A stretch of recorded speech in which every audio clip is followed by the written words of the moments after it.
யாத்திராகமம் 4ஆம் அதிகாரம். அப்பொழுது மோசே, அவர்கள் என்னை நம்பார்கள், என் வாக்குக்கு செவி கொடார்கள், கர்த்தர் உனக்கு தரிசனமாகவில்லை என்று சொல்லுவார்கள் என்றான். கர்த்தர் அவனை நோக்கி, உன் கையில் இருக்கிறது என்ன என்றார். ஒரு கோல் என்றான். அதை தரையிலே போடு என்றார். அவன் அதை தரையிலே போட்டபோது அது சர்ப்பமாயிற்று. மோசே அதற்கு விலகி ஓடினான். அப்பொழுது கர்த்தர் மோசேயை நோக்கி, உன் கையை நீட்டி அதன் வாளை பிடி என்றார். அவன் தன் கையை நீட்டி அதை பிடித்தபோது அது அவன் கையிலே கோலாயிற்று.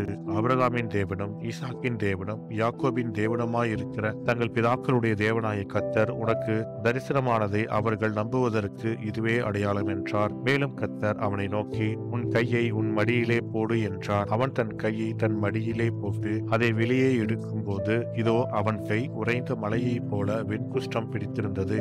அவர், உன் கையை திரும்பவும் உன் மடியிலே போடு என்றார். அவன் தன் கையை திரும்ப தன் மடியிலே போட்டு தன் மடியிலிருந்து அதை வெளியே எடுத்த போது அது திரும்ப அவனுடைய மற்ற சதையை போல் ஆயிற்று.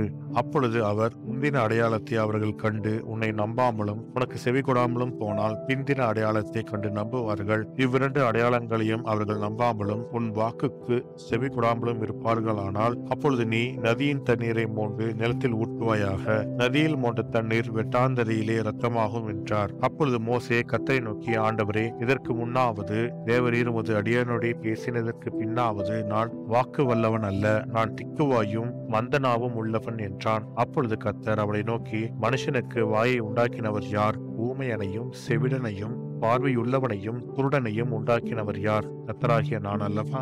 ஆதலால் நீ போ, நான் உன் வாயோடே இருந்து நீ பேச வேண்டியதை உனக்கு போதிப்பேன் என்றார். அதற்கு அவன், ஆண்டவரே, நீர் அனுப்ப சித்தமாயிருக்கிற யாரையாகிலும் அனுப்பும் என்றான். அப்பொழுது கர்த்தர் மோசேயின் மேல் கோபம் கொண்டவராகி, லேவியனாகிய ஆரோன் உன் சகோதரன் அல்லவா? அவன் நன்றாய் பேசுகிறவன் என்று அறிவேன். அவன் உன்னை சந்திக்க புறப்பட்டு வருகிறான். உன்னை காணும் போது அவன் இருதயம் மகிழும். நீ அவனோடே பேசி அவன் வாயில் வார்த்தைகளை போடு.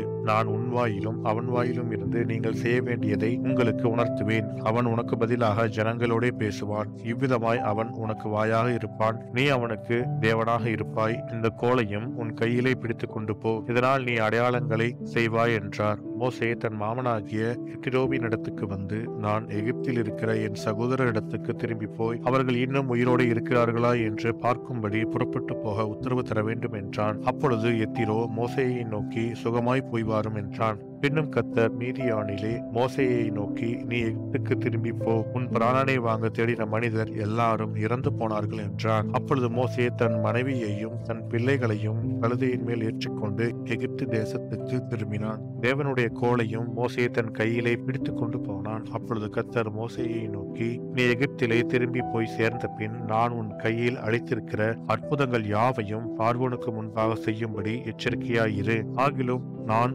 அவன் இருதயத்தை கடினப்படுத்துவேன், அவன் ஜனத்தை போக விடான். அப்பொழுது நீ பார்வோனோடே சொல்ல வேண்டியது என்னவென்றால், இஸ்ரவேல் என்னுடைய குமாரன், என் சிரேஷ்ட புத்திரன், எனக்கு ஆராதனை செய்யும்படி என் குமாரனை அனுப்பிவிடு என்று கட்டளையிடுகிறேன். அவனை விடமாட்டேன் என்பாயாகில் நான் உன்னுடைய குமாரனை உன் சிரேஷ்ட புத்திரனை சங்கரிப்பேன் என்று கர்த்தர் சொன்னார் என்று சொல் என்றார். வழியிலே தங்கும் இடத்தில் கர்த்தர் அவனுக்கு எதிர்பட்டு அவனை கொல்ல பார்த்தார். அப்பொழுது சிப்போராள் கருக்கான ஒரு கல்லை எடுத்து தன் புத்திரனுடைய நுனித்தோலை அறுத்து அதை அவன் கால்களுக்கு முன்னாக இருந்து, நீர் எனக்கு இரத்த சம்பந்தமான புருஷன் என்றாள். பின்பு அவர் அவனை விட்டு விலகினார். அப்பொழுது அவள், விருத்த சேதனத்தின் நிமித்தம் நீர் எனக்கு இரத்த சம்பந்தமான புருஷன் என்றாள். கர்த்தர் ஆரோனை நோக்கி, நீ வனாந்திரத்தில் மோசேக்கு எதிர்கொண்டு போ என்றார். அவன் போய் தேவ பர்வதத்தில் அவனை சந்தித்து அவனை முத்தஞ்செய்தான். அப்பொழுது மோசே தன்னை அனுப்பின கர்த்தருடைய சகல வார்த்தைகளையும் அவர் தனக்கு கட்டளையிட்ட சகல அடையாளங்களையும் ஆரோனுக்கு தெரிவித்தான். மோசேயும் ஆரோனும் போய் இஸ்ரவேல் புத்திரரின் மூப்பர் எல்லாரையும் குடிவரச் செய்தார்கள். கர்த்தர் மோசேக்கு சொல்லிய சகல வார்த்தைகளையும் ஆரோன் சொல்லி ஜனங்களின் கண்களுக்கு முன்பாக அந்த அடையாளங்களையும் செய்தான். ஜனங்கள் விசுவாசித்தார்கள். கர்த்தர் இஸ்ரவேல் புத்திரரை சந்தித்தார் என்றும் அவர்கள் படும் உபத்திரவங்களை கண்ணோக்கி பார்த்தார் என்றும் அவர்கள் கேட்டபோது தலை குனிந்து தொழுது கொண்டார்கள் என்பதே. ஆமேன்.